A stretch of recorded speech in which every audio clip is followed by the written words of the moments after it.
সামান্য বৃষ্টিতেই হাঁটু পানিতে ডুবে যায় নারায়ণগঞ্জ শহরের প্রধান সড়ক বিবি রোড, তলিয়ে ফুটপাতও। এর সঙ্গে যুক্ত হয় ড্রেনের আবর্জনা।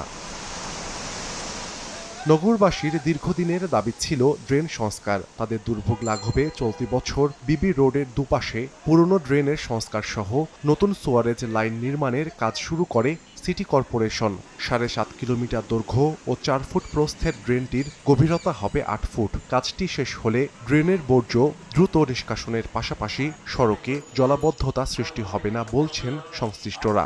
তবে বর্ষা মৌসুমের আগেই কাজ শেষ করার দাবি এলাকাবাসীর।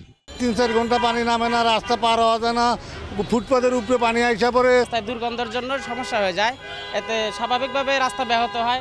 ইধারে পানি ইধারে দিতে না, ইধারে পানি দিতে না, এটা তো সমস্যা সমাধান হয় নাই। ভোগান্তিতে কবে আমরা নাঙ্গলবাসী মুক্তি পাবো? আশার বাণী শুনে যাচ্ছি যে এই সমস্যার সমাধান হবে, কিন্তু বাস্তব রূপ আমরা দেখতে পাচ্ছি না। স্থায়ী সমাধান হোক, এটা আমরা আশা করি। ড্রেন সংস্কার প্রকল্পের মেয়াদ শেষ হবে ২০২৬ সালের ফেব্রুয়ারিতে। তবে চলতি বছরের মধ্যেই কাজ শেষ করার কথা জানায় সিটি কর্তৃপক্ষ।